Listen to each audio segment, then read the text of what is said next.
Bom dia Álvaro, bom dia Geisa, bom dia paz, bom dia a todos, excelente domingo, excelente dia,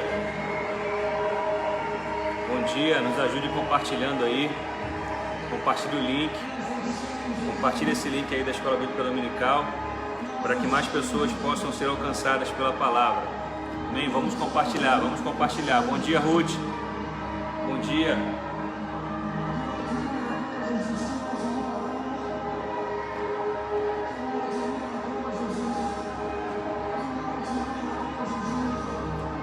Bom dia, Julie, bom dia Ruth, graça e paz, bom dia, Deus abençoe vocês, Deus abençoe o nosso dia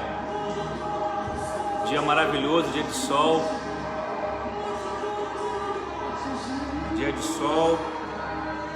dia bonito que está lá fora, nós estamos aqui para ouvir e falar da palavra do Senhor, compartilhe aí, nos ajude compartilhando, seja um missionário também dessa obra, compartilhe aí essa live, para que mais pessoas, criem grupos aí no Facebook, para que mais pessoas possam ouvir da palavra do Senhor. Amém? Vamos dar início?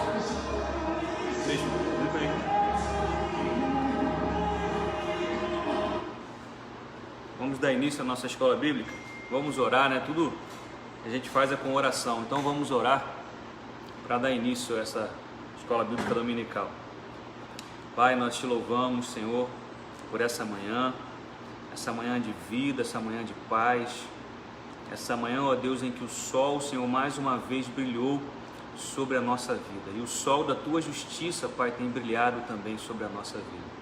Nós te agradecemos, Senhor, nós te louvamos, te engrandecemos por todas as coisas, por quem tu és e pela nossa salvação, pela salvação que tem alcançado a nossa vida por intermédio de Cristo. Muito obrigado, Pai. Entrego, Senhor, nas tuas mãos, ó Deus, as nossas vidas. Senhor, entrego nas tuas mãos a ministração da tua palavra nessa hora, que o Senhor possa falar aos nossos corações. Isso é o que eu te agradeço nessa manhã e te peço, Pai, em nome de Jesus. Amém. Amém? Vamos abrir as nossas Bíblias em João, capítulo 8. João, capítulo 8. Nós vamos dar continuidade ao estudo do Evangelho de João. Quem está chegando agora, nós estamos no Evangelho de João, capítulo 8. Estamos estudando o Evangelho de João. Vamos manter assim o estudo dos Evangelhos. Evangelho de João, capítulo 8.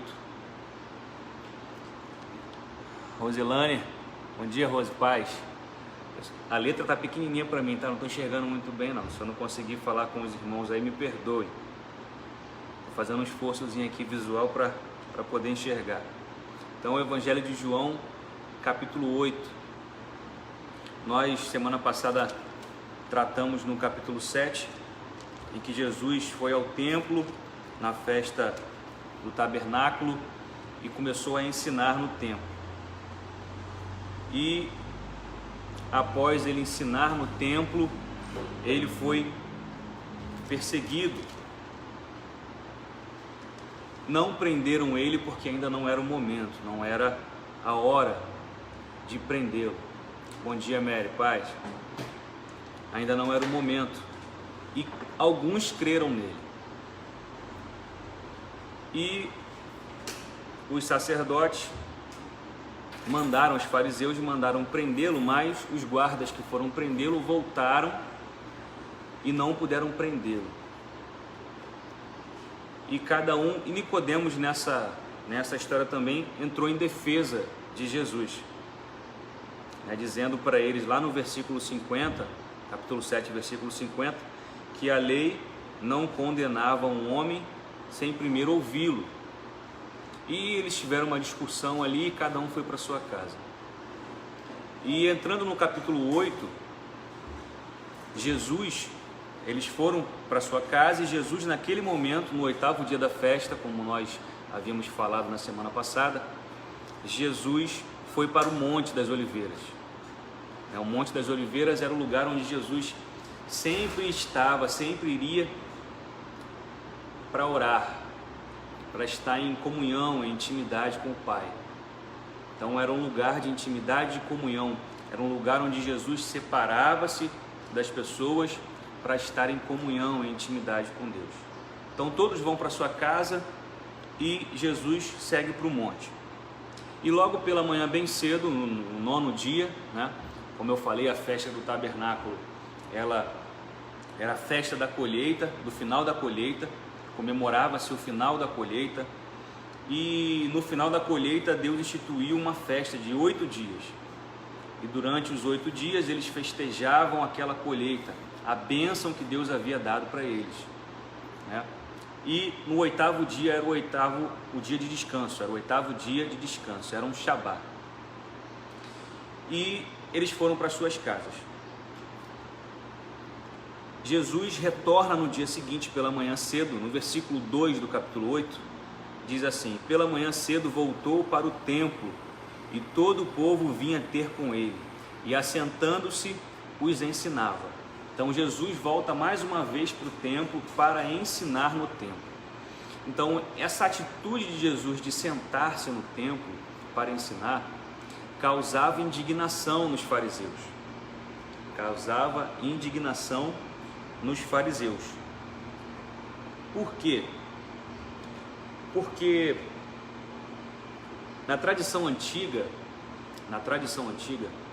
o sentar-se era privilégio só daqueles que tinham autoridade e conhecimento para ensinar, ou seja, os anciãos, os doutores da lei, os próprios fariseus, que eram doutores da lei, né? Os fariseus, os doutores da lei, os anciãos, os mestres, estes podiam se assentar para ensinar, era sinônimo de autoridade e conhecimento. Então Jesus, quando senta no templo para ensinar, ele está diretamente dizendo para eles que ele tem autoridade para ensinar, ele tem conhecimento para ensinar. Tanto que no capítulo 7, eles dizem que Jesus tem conhecimento, mas não estudou. Eles não conhecem que Jesus tenha estudado em alguma escola rabínica. Lá no versículo 15 do capítulo 7, eles dizem assim: como sabe ele estas letras, não tendo aprendido, ou seja, não tendo estudado em uma escola rabínica, não se formando? Como é que Jesus sabia? Então, Jesus tinha autoridade a ensinar, para ensinar, mesmo não estudando na escola humana. Ele tinha autoridade para ensino, para ensinar. E eles respeitavam essa autoridade, mas ficavam indignados, porque não queriam que Jesus ensinasse o que ele estava ensinando. E no capítulo 8, versículo 3, segue a história. E os escribas e fariseus trouxeram-lhe uma mulher apanhada em adultério, e pondo-a no meio, disseram-lhe: mestre, esta mulher foi apanhada no próprio ato adulterando, e na lei nos mandou Moisés que as tais sejam apedrejadas. Tu, pois, que dizes? Isso diziam eles, tentando-o, para que tivessem de que o acusar. Mas Jesus, inclinando-se, escrevia com o dedo na terra. Ou seja, eles colocaram Jesus aí numa sinuca de bico. O que eles quiseram fazer com Jesus é o seguinte: se Jesus desse voz a eles, concordassem com eles, Jesus estaria infringindo uma lei romana. Porque se Jesus concordasse com a morte daquela mulher, Jesus estaria infringindo a lei civil da época, que era dada por Roma, né, naquela localidade, em que a lei máxima, a pena capital, que é a morte, só Roma poderia autorizar. Então, se Jesus autorizasse, se Jesus falasse, fosse de acordo com eles, e autorizasse, desse uma autorização para a morte daquela mulher, Jesus estaria se condenando diante de Roma. E se Jesus negasse que aquele ato de adultério era digno de morte, como dizia a lei, Jesus estava indo contra Moisés, contra a lei. Então eles quiseram pegar Jesus de alguma maneira, em contrariedade. Quiseram colocar Jesus numa situação vexatória. E Jesus, eles ao citarem a lei,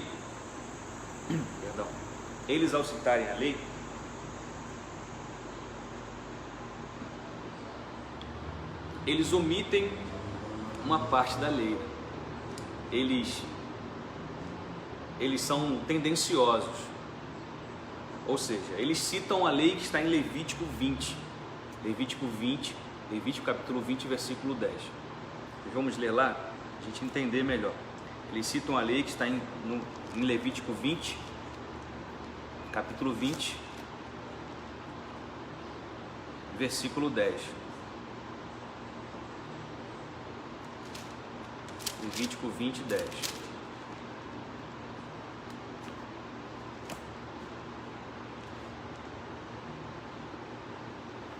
Levítico capítulo 20, versículo 10.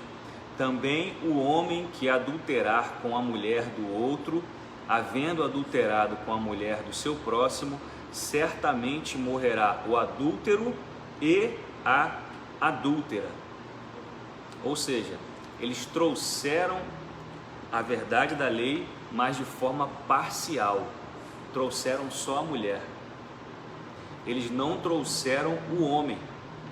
O homem deveria, diante da lei, ser o primeiro a morrer. O homem e a mulher. Nós lemos aqui, também um homem que adulterar com a mulher do outro, havendo adulterado com a mulher de seu próximo, certamente morrerá o adúltero, ou seja, o homem, e a adúltera, e a mulher. Então o homem e depois a mulher. Então eles trouxeram somente a mulher.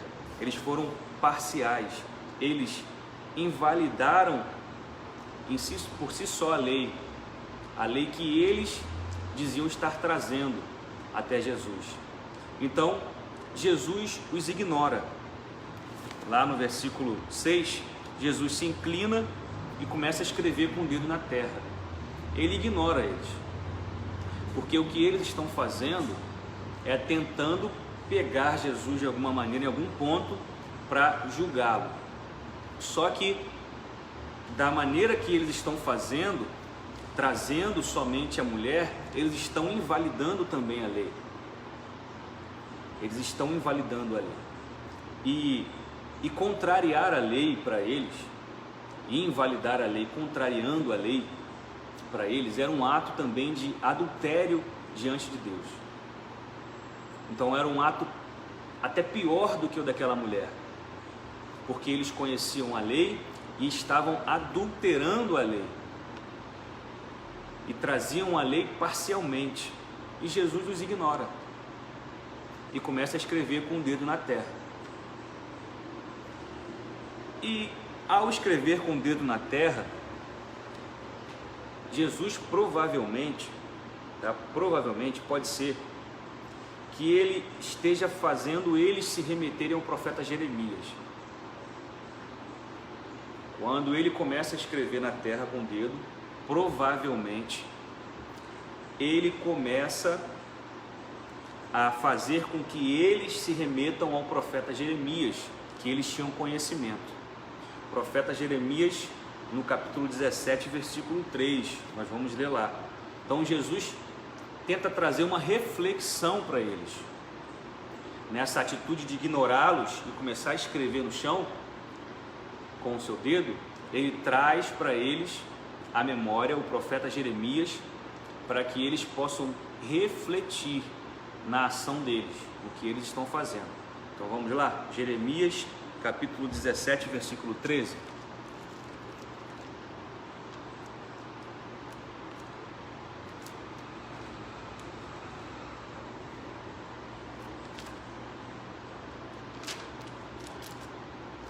Jeremias 17, 13. Jeremias capítulo 17, versículo 13. A oração de Jeremias, para que Deus livre ele dos seus inimigos. Olha o que Jeremias diz no versículo 13. Ó Senhor, esperança de Israel, todos aqueles que te deixam serão envergonhados. Os que se apartam de mim serão escritos sobre a terra, porque abandonam o Senhor, a fonte das águas vivas. Ó Senhor, esperança de Israel, todos aqueles que te deixam serão envergonhados. Os que se apartam de mim serão escritos sobre a terra, porque abandonam o Senhor, a fonte das águas vivas. Ou seja, todo aquele que se afasta de Deus tem seu nome escrito na terra como forma de condenação.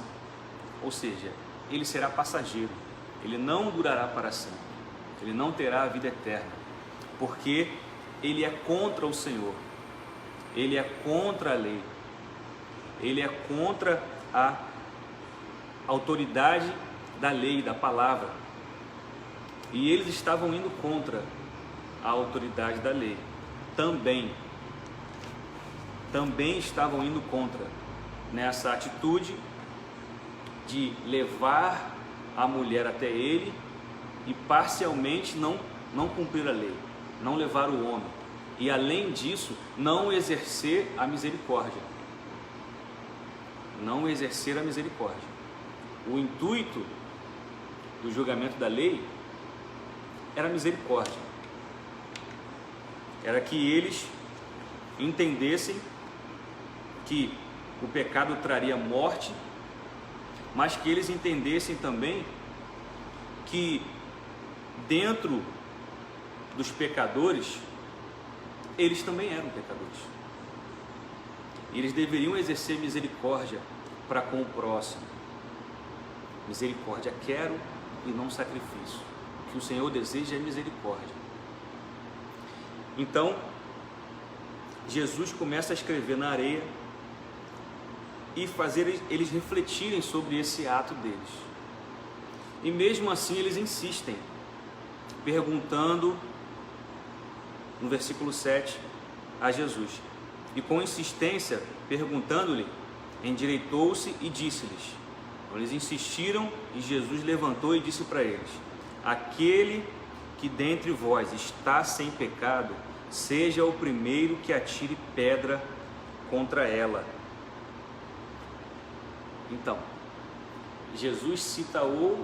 eles citaram uma lei para Jesus, a lei de Levítico, e Jesus cita outra lei para eles, dentro daquele pecado daquela mulher, dentro do que eles queriam de Jesus, que era a condenação daquela mulher. Dentro da lei, lá em Deuteronômio 17, versículo 7, está determinado que a testemunha seja a primeira a atirar a pedra. Aquele que pegou aquela mulher no ato e aquele homem no ato, trazendo eles ao julgamento, seja o primeiro a atirar a pedra. E essa testemunha tem que ter a convicção. E Jesus levanta essa questão para eles: ó, vocês querem matá-la, mas aquele que não tiver pecado, o primeiro, a testemunha, levante-se e atire a primeira pedra. Mas ele já tinha cometido pecado. Se essa testemunha fosse realmente verdadeira ou não, ele já tinha cometido pecado contra a própria lei. Ele não trouxe o homem. Ele não trouxe o homem. E o pecado da intenção do coração deles, que não era o julgamento da mulher, mas sim o de Cristo. Então, Jesus abaixou novamente, versículo 8, e tornando a inclinar-se a escrever na terra. Ou seja, fazendo eles refletirem sobre a ação deles dentro da própria lei. Versículo 9, quando ouviram isso, saíram um, a começar pelos mais velhos até os últimos. Ficaram só Jesus e a mulher que estava no meio.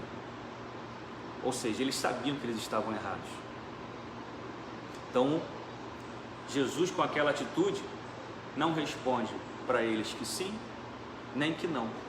mas mostra para eles que a atitude deles estava errada diante daquela mulher e diante dele. E eles reconhecem, porque se eles tomam alguma atitude diferente disso, a própria lei os condenaria. Então eles sabiam, eles não eram bobos também, eles sabiam que eles estavam errados. Então eles começam a ir embora, a começar dos mais velhos, aqueles que tinham ciência da lei, aqueles que ensinavam, aqueles que sabiam o que estavam fazendo. Então eles foram um por um indo embora. Versículo 10: E endireitando-se Jesus, e não vendo ninguém mais do que a mulher, disse-lhe: Mulher, onde estão aqueles teus acusadores? Ninguém te condenou? E ela disse: Ninguém, Senhor. E disse-lhe Jesus: Nem eu também te condeno. Vai-te e não peques mais. Jesus perdoa aquela mulher. A atitude de Jesus foi diferente daqueles que se diziam detentores da lei, que se diziam detentores da verdade. Eles não exercitaram misericórdia, muito pelo contrário, eles impuseram sobre ela juízo, mas um juízo que não era o juízo que deveria vir da parte deles. E Jesus demonstra misericórdia sobre aquela mulher e não a condena, mas o perdão de Jesus, aquele que nunca pecou, a perdoou, porque ele levou sobre ele os pecados dela. Mas o perdão de Jesus não dá licença para ela pecar de novo. Ele perdoa, mas ele não dá licença para o pecado novamente. Ele diz para ela: vai-te e não peques mais. Eu te perdoei, mas não cometa o mesmo ato. Eu tive misericórdia de você, mas não faça a mesma coisa. Não haja da mesma maneira, para que você não seja condenada lá na frente, no futuro. Então, mude a sua maneira de viver. Foi o que Jesus disse para ela. Eu te perdoei, perdoados estão os teus pecados. O pecado dela estava sobre Jesus. Aquele que nunca pecou levou sobre si os pecados daquela mulher naquela hora e a perdoou. Só que disse para ela: vai e não peques mais. Não peques mais. Paz, tia Carminha, paz. Vai e não peques mais. Não faça novamente o que você tem feito de errado. Você já recebeu o perdão. E continuando, no versículo 12, falou-lhes, pois, Jesus outra vez, dizendo, ele continua o seu discurso no templo: eu sou a luz do mundo. Quem me segue não andará em trevas, mas terá a luz da vida. Então, não sei se vocês vão lembrar, na semana passada, espero que lembrem, que nós falamos que dentro da festa do tabernáculo haviam 2 rituais. Eu falei só do primeiro ritual, o ritual do derramamento de água. Um sacerdote com um pote de ouro pegava a água do tanque de Siloé e levava até o sumo sacerdote. O sumo sacerdote, no pé do altar, derramava sobre uma bacia de ouro. Essa água, ela simbolizava a bênção da chuva que Deus tinha dado para eles. Também a água que eles receberam no deserto, a provisão de Deus, a água no deserto, a provisão que veio da rocha, a água da rocha. Tinha um sentido físico e tinha um sentido espiritual para eles. E dentro dessa festa, eles oravam a Deus, alegravam-se, clamavam a Deus e oravam a Deus para que Deus pudesse mandar a chuva física, para que eles pudessem plantar novamente, e também a chuva espiritual, a vinda do Messias. Eles oravam pela vinda do Messias, o libertador, o salvador de Israel. capítulo 7 isso, onde Jesus, no versículo 37 diz: se alguém tem sede, que venha a mim e beba. No 8º dia, era o dia em que eles faziam isso, era um dia que eles ofertavam a água, uma oferta de libação, eles ofertavam a água, e Jesus mostra para eles que ele é a água, e logo em seguida, no dia seguinte, Jesus fala, no versículo 12 do capítulo 8, que nós lemos agora, que ele é a luz do mundo. A segunda tradição deles, segundo o ritual deles, da festa, era o acender de tochas dentro do templo, em veladores de ouro. E muitos vinham até o templo comemorar com tochas também em suas mãos, iluminando toda a cidade, né? Trazendo a ideia do sol, da chuva, a água, e do sol. A água que era necessária para o plantio e o sol que era necessário para que houvesse o florescimento, para que houvesse a colheita. Então o sol e a chuva eram necessários para manutenção da vida deles, e também em memória a coluna de fogo no deserto, que os sustentava, que os mantinha aquecido à noite, que os guiava, os direcionava pelo caminho. Então a água fazia a alusão à água realmente da chuva, que trazia manutenção da vida para eles, e fazia alusão à água da rocha que saiu lá no deserto, que também trouxe manutenção para da vida para eles.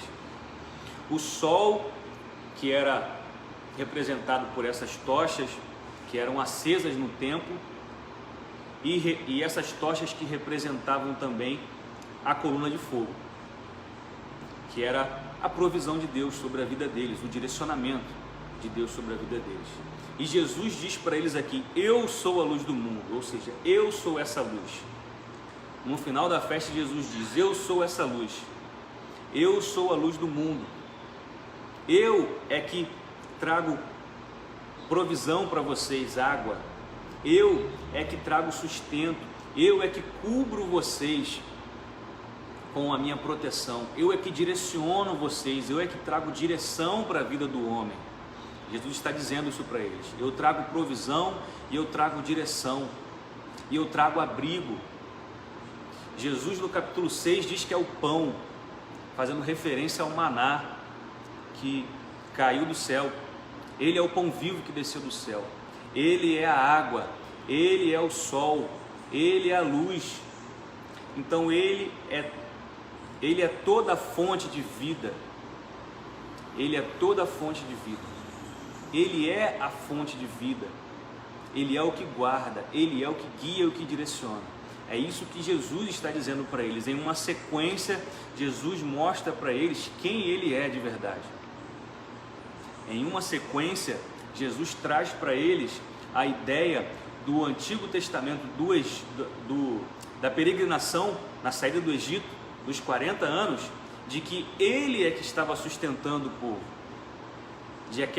que aquela representatividade do alimento, do pão, da água, da coluna, era ele próprio. E ele mostra isso para eles aqui: eu sou a luz do mundo, quem me segue não andará em trevas, mas terá a luz da vida. Disseram-lhe, pois, os fariseus: tu testificas de ti mesmo, o teu testemunho não é verdadeiro.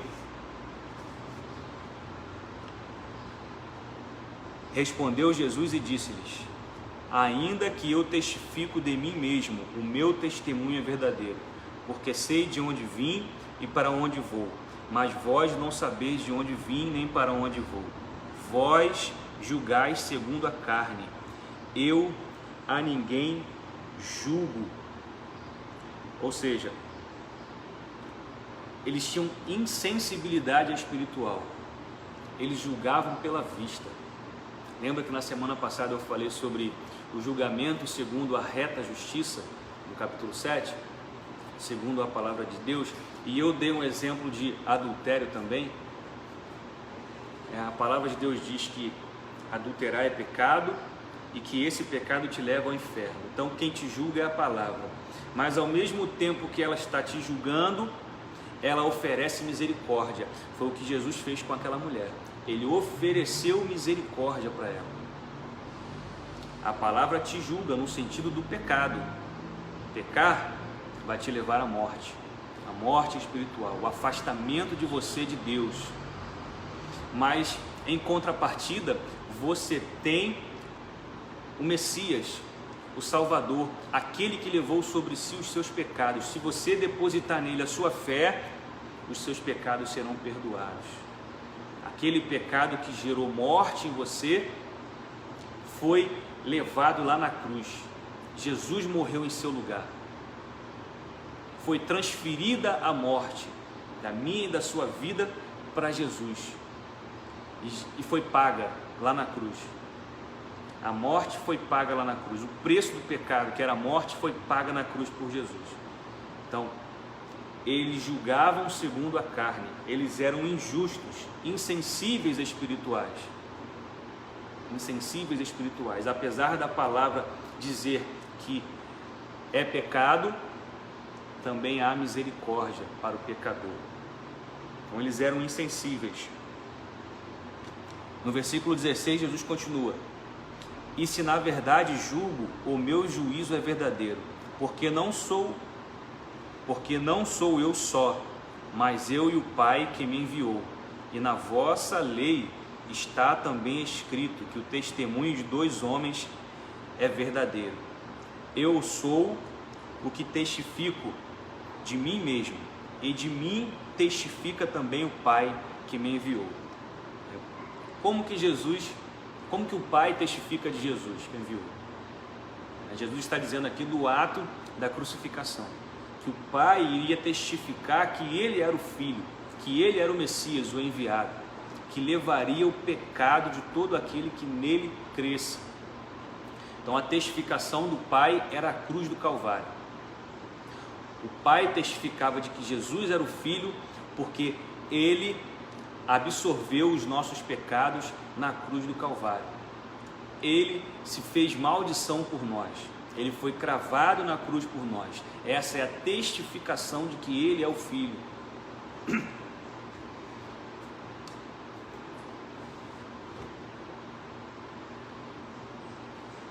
E Jesus continua, e o discurso continua. Disseram-lhe, pois, onde está teu pai? Eles não entenderam, né? Disseram-lhe, pois, onde está teu pai? Jesus respondeu, não me conheceis a mim, nem a meu pai. Se vós me conhecesseis a mim, também conhecerias a meu pai. Essas palavras disse Jesus no lugar do tesouro, ensinando no templo, e ninguém o prendeu, porque ainda não era chegada a sua hora. Disse-lhe, pois, Jesus outra vez, eu retiro-me e buscar-me-eis e morrereis no vosso pecado. Para onde eu vou, não podeis vós ir. Diziam, pois, os judeus, porventura, quererá matar-se a si mesmo, pois diz, para onde eu vou, não podeis vós ir? E dizia-lhes, vós sois de baixo, eu sou de cima, vós sois deste mundo, e eu não sou deste mundo. Por isso vos disse que morrereis em vossos pecados, porque se não credes que eu sou, morrereis em vossos pecados. Então, Jesus está dizendo quem Ele é aqui. Ele está mostrando quem Ele é, e eles ainda não estão entendendo. Ele está reivindicando a sua divindade.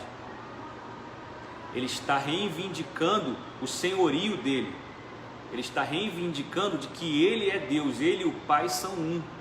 No versículo 24 ele diz, por isso vos disse que morrereis em vossos pecados, porque se não credes que eu sou, ele usa a expressão lá de Êxodo, capítulo 3, versículo 14, quando Deus aparece para Moisés e Moisés pede que Moisés vá até o Egito para libertar o seu povo, e Moisés pergunta para Deus como que ele ia dizer para os filhos de Israel, para os judeus, para os hebreus naquela época, como que ele diria para os hebreus quem Deus era. e Deus diz: eu sou o que sou.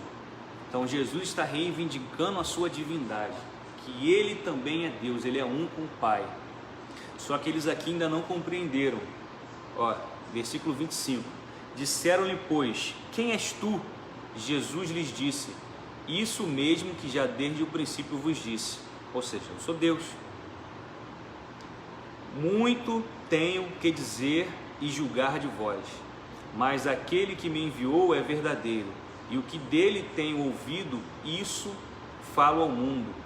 Mas não entenderam que ele lhes falava do Pai. Disse-lhes, pois, Jesus: quando levantardes o Filho do Homem, então conhecereis quem eu sou, e que nada faço por mim mesmo, mas falo como o Pai me ensinou. Quando levantares o Filho do Homem, Jesus estava falando da sua crucificação, mais uma vez. Quando eles levassem Jesus à cruz, eles compreenderiam quem ele era, que ele não falava de si mesmo, que ele falava do Pai, que ele veio do Pai, que ele é um com o Pai. Ele continua: e aquele que me enviou está comigo. O Pai não me tem deixado só, porque eu faço sempre o que lhe agrada. Dizendo ele estas coisas, muitos creram nele. Jesus dizia, pois, aos judeus que criam nele. Jesus começou a ensinar no templo, e Jesus ensinava com autoridade. E nessa autoridade de ensino dele, alguns creram nele. Mas essa crença em Jesus, a maneira como eles criam em Cristo, era passageira.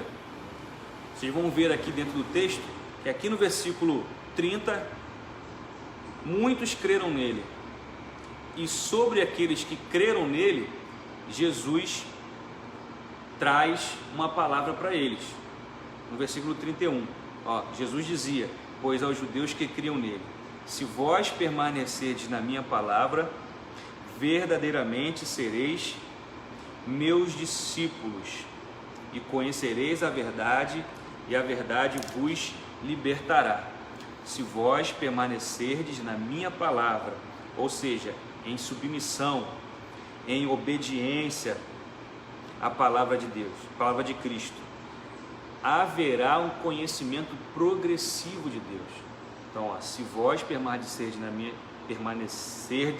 na minha palavra, verdadeiramente sereis meus discípulos, e conhecereis a verdade.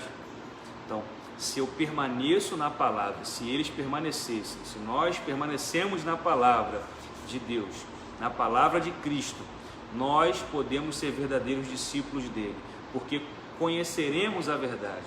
Ou seja, é um progresso, haverá um progresso, um conhecimento progressivo da verdade. Permanecemos em sua palavra em obediência.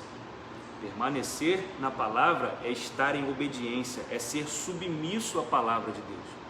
E através dessa submissão, nós alcançamos o conhecimento da verdade. E esse conhecimento, ele é progressivo na nossa vida.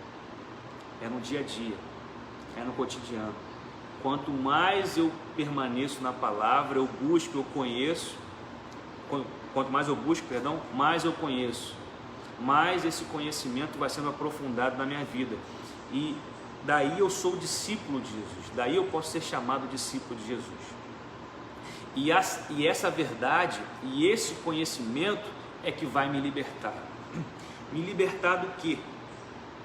Me libertar da escravidão do pecado. É o que Jesus está dizendo para eles aqui.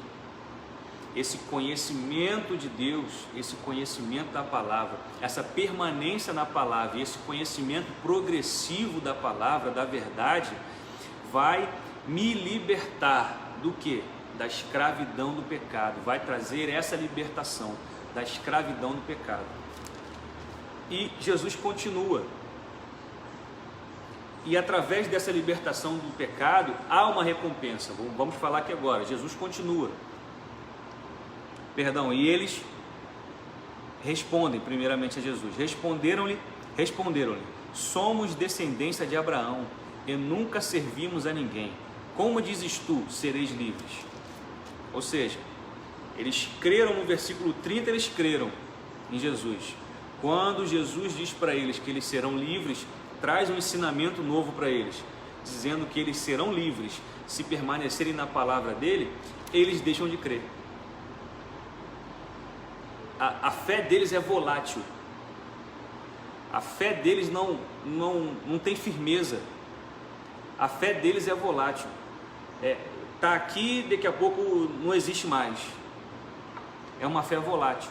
E Jesus responde para eles. Respondeu-lhe Jesus: em verdade vos digo, que todo aquele que comete pecado é servo do pecado. Ora, o servo não fica para sempre em casa, o filho fica para sempre. Se, pois, o filho vos libertar, trazer libertação, verdadeiramente sereis livres. O servo não fica para sempre, mas o filho fica para sempre. E se o filho te libertar, verdadeiramente você será livre. Ou seja, a recompensa do que eu disse aqui é a libertação do pecado. A recompensa é ser livre em Deus, é ter morada com Deus. O filho fica em casa, o servo não. Se o filho te libertar, você vai ser livre para ser como filho também. Você deixou de ser escravo do pecado para ser filho de Deus, para se tornar filho. Porque o filho do Pai te perdoou. O filho do Pai te libertou. E você, por herança, se tornou filho também. Você tem o direito de ser filho de Deus também, se Ele te libertar. Você não é mais escravo. Então, em submissão obediente à palavra de Cristo, haverá o conhecimento progressivo da verdade, como eu falei, trazendo a libertação do jugo do pecado e o direito de ser feito filho de Deus. O direito de ser feito filho de Deus. E Jesus continua, versículo 37. Bem sei que sois descendência de Abraão, contudo procurais matar-me, porque a minha palavra não entra em vós. Eu falo do que vi junto de meu pai, e vós fazeis o que também vistes junto de vosso pai. Bem sei que sois descendência de Abraão, contudo procurais matar-me, porque a minha palavra não entra em vós. Ou seja, se a palavra dele não entra neles, ele estava dizendo para eles que eles eram escravos do pecado. Eles eram escravos do pecado e não reconheciam essa escravidão, ou seja, a sua condição de pecador. Eles não reconheciam a condição deles de pecadores e eram escravos do pecado. E por serem escravos do pecado, eles não podiam ouvir no sentido de entrar neles, de obedecer aquela palavra, porque eles estavam enraizados nos seus pecados. E Jesus no 38 diz: eu falo do que vi junto de meu pai, e vós fazeis o que também vistes junto de vosso pai. Responderam e disseram-lhe: nosso pai é Abraão. Jesus disse-lhe: se vocês fossem filhos de Abraão, fariam as obras de Abraão. Mas agora procurais matar-me a mim, homem que vos tenho dito a verdade, que de Deus tenho ouvido. Abraão não fez isso. Vós fazeis as obras do vosso pai. Ou seja, como que Abraão fez a obra de Deus? Foi crendo na palavra de Deus, foi obedecendo a Deus. Abraão, lá em Gênesis capítulo 12, ele recebe um chamado de Deus, uma ordem de Deus, e ele obedece aquela ordem de Deus. Ele é justificado pela sua fé. Ele ouve a Deus falar e obedece. E pela fé em Deus, naquela palavra, ele toma uma ação de obediência. Porque ele creu em Deus, ele obedece. Então ele vai, ele sai da sua terra e faz o que Deus ordenou para ele fazer. Então Abraão ouviu a voz de Deus, ele obedeceu. E eles estavam ouvindo a voz do Pai através de Cristo e não queriam obedecer. É o que Jesus está dizendo para eles. se vocês fossem filhos de Abraão, vocês fariam as obras de Abraão, ou seja, creriam nele, mas eles não creram. No versículo 41 ele diz: vós fazeis as obras do vosso pai. Disseram-lhe, pois, nós não somos nascidos de prostituição, temos um pai que é Deus. Disse-lhes, pois, Jesus: se Deus fosse o vosso pai, certamente me amarias, pois que eu saí e vim de Deus. Não vim de mim mesmo, mas ele me enviou. Porque não entendeis a minha linguagem? Porque não podes ouvir a minha palavra, porque vocês são servos do pecado. Vocês são escravos do pecado. Vocês não são livres, vocês são escravos do pecado. Jesus diz aqui: por que vocês não entendem a minha palavra? Porque vocês não podem ouvir a minha palavra. Porque o pecado está aí enraizado dentro de vocês e vocês não querem ouvir. Eu tenho falado, tenho dito, e vocês continuam resistentes, um coração duro, um coração que não se quebranta, um coração arrogante, uma vida arrogante, uma vida, homens pedantes, cheios de si, donos da verdade, não conseguiam reconhecer os seus próprios pecados, seus próprios erros e ouvir a voz de Deus por intermédio de Jesus. E Jesus no 44 diz: vós tendes por pai ao diabo. Jesus está dizendo lá desde o começo que eles fazem a vontade do pai deles. E quem é o pai deles? O diabo. E quereis satisfazer os desejos do vosso pai. Ele foi homicida desde o princípio, e não se firmou na verdade, porque não há verdade nele. Quando ele profere mentira, fala do que lhe é próprio, porque é mentiroso e pai da mentira. Então, os valores deles estavam voltados para a satisfação dos seus desejos. E por isso, Jesus diz que eles são filhos do diabo. Os valores deles estavam voltados para a satisfação pessoal, para a satisfação dos seus desejos.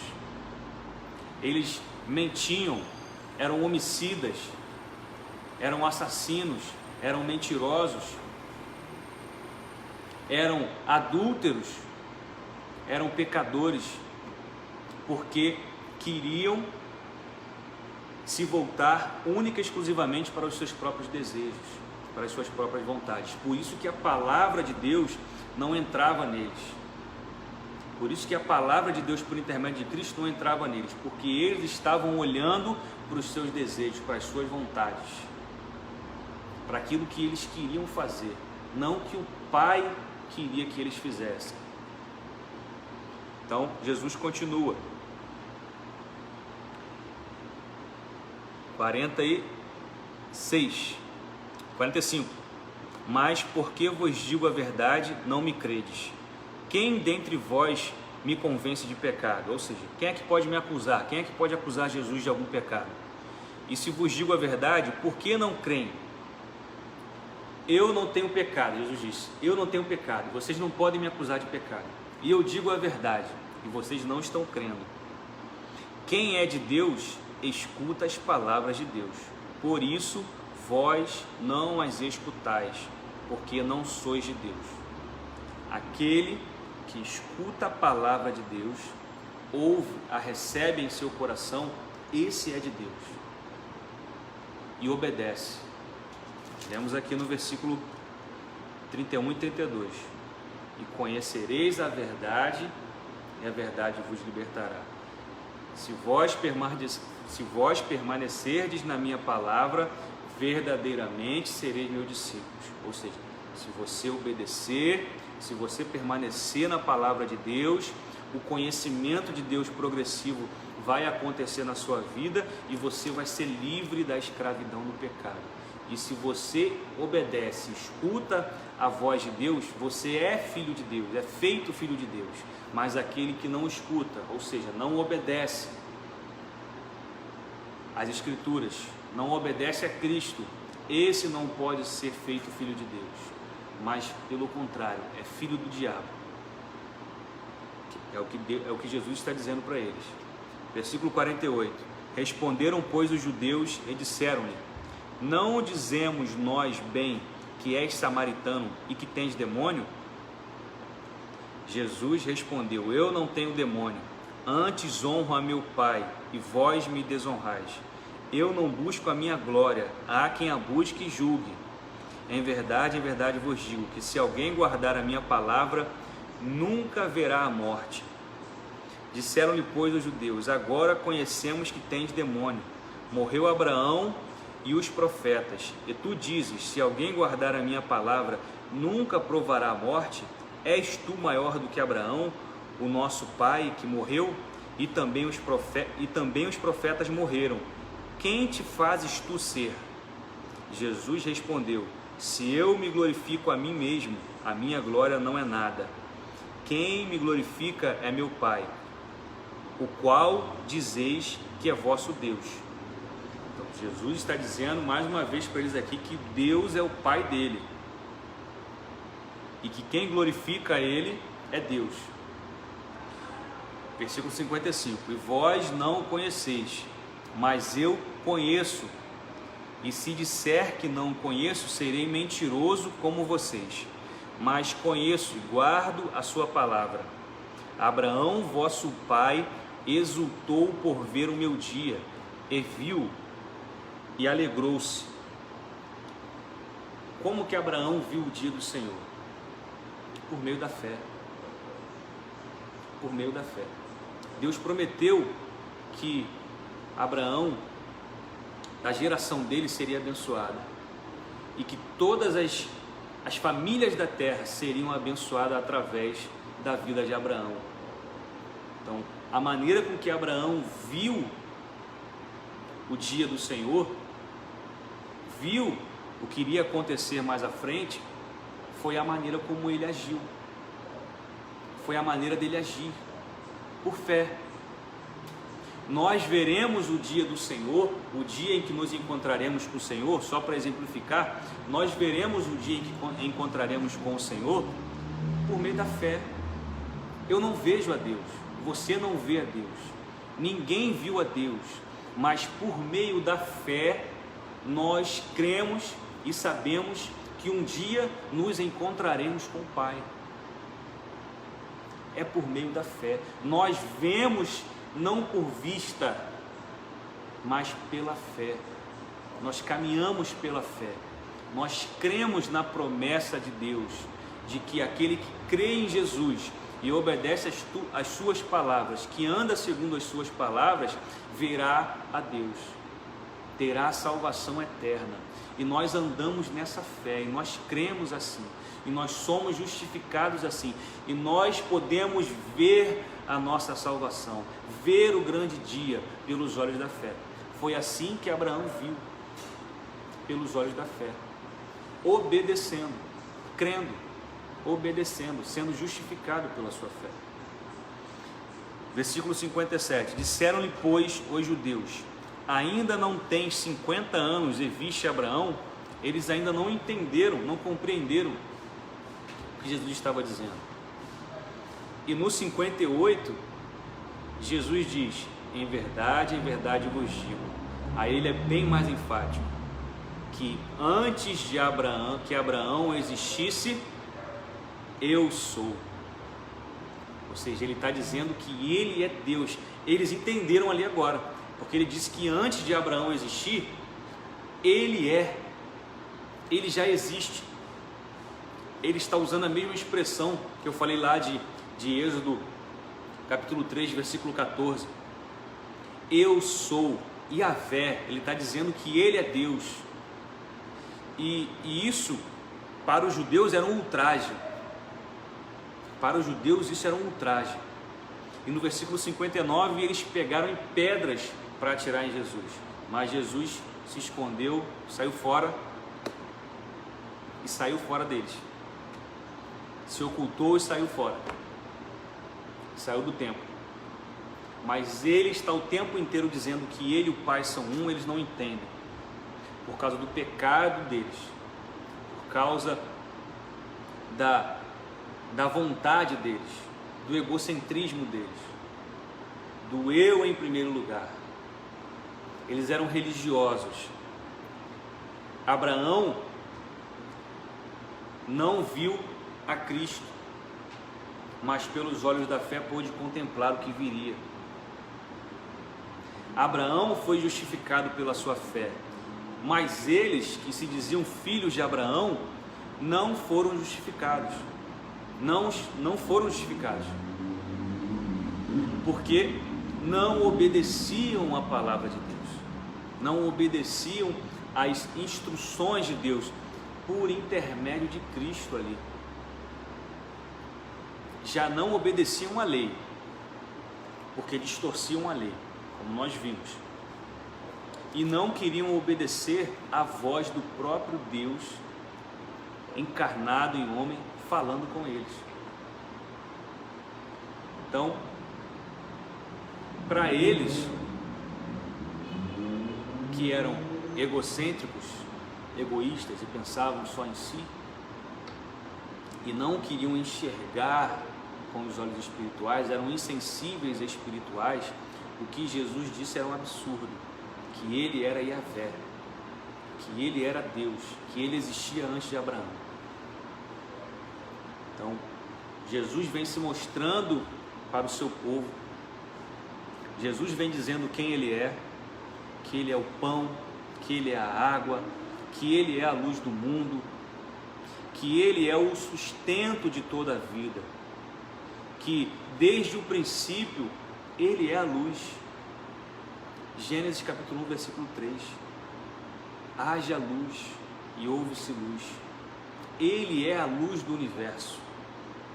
Ele é a luz de todo ser humano, que dissipa as trevas interiores, as trevas que trazem aprisionamento, o pecado, a prisão que o pecado traz, a escravidão que o pecado traz.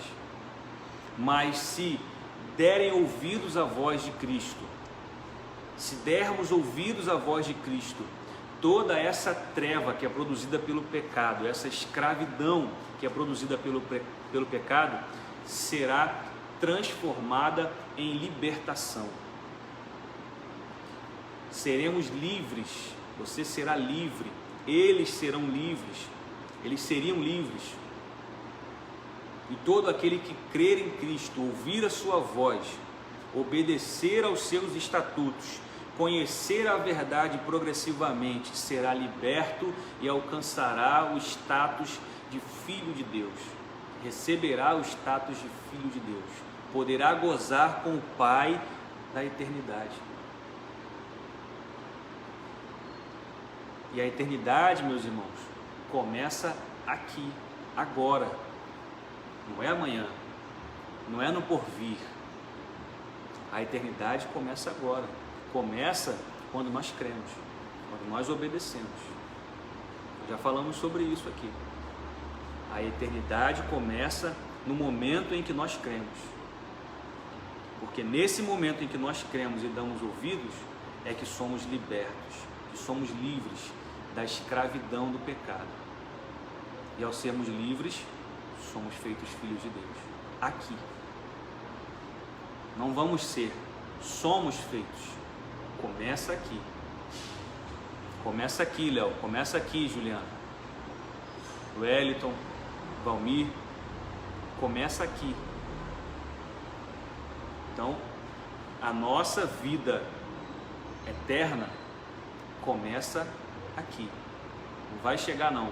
Já começou. Para aqueles que creram, já começou. Você já está inserido no reino de Deus, por meio da sua fé. Permaneça firme nessa fé. Permaneça não vacilante, firme na fé, para que essa confirmação seja contínua na tua vida, na minha vida, na nossa vida. Essa confirmação ela tem que ser diária, de que somos filhos. Amém? Amém? Semana que vem a gente continua no capítulo 9 de João. Vamos encerrar por agora. Deus abençoe a vida de vocês. Daqui a uns 10 minutinhos, escola bíblica dominical para as crianças. Coloque os seus filhos aí para assistir, compartilhem também.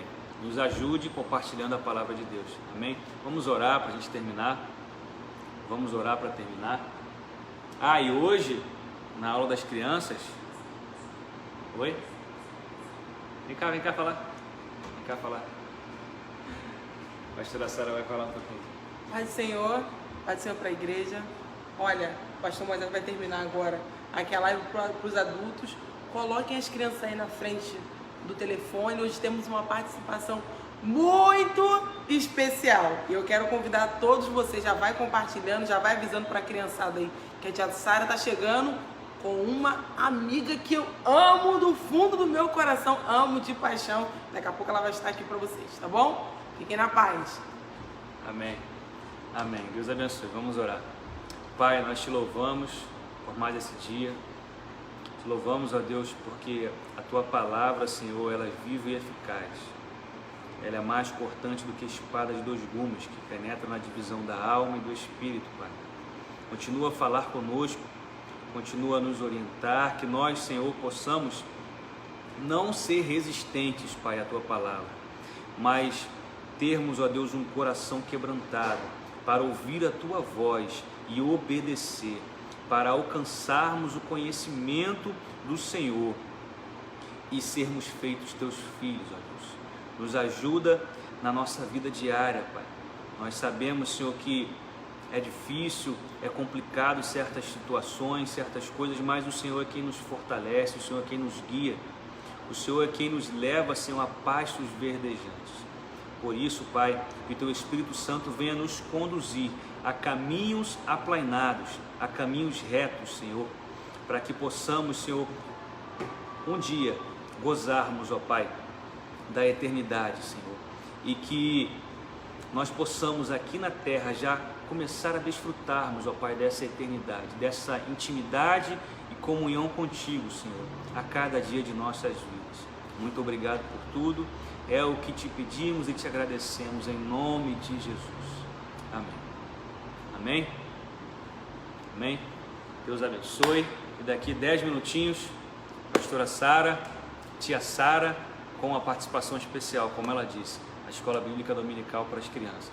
Amém? Deus abençoe a todos, fiquem na paz, um bom domingo, um bom almoço para todos, que Deus abençoe vocês rica e abundantemente, em nome de Jesus. Paz.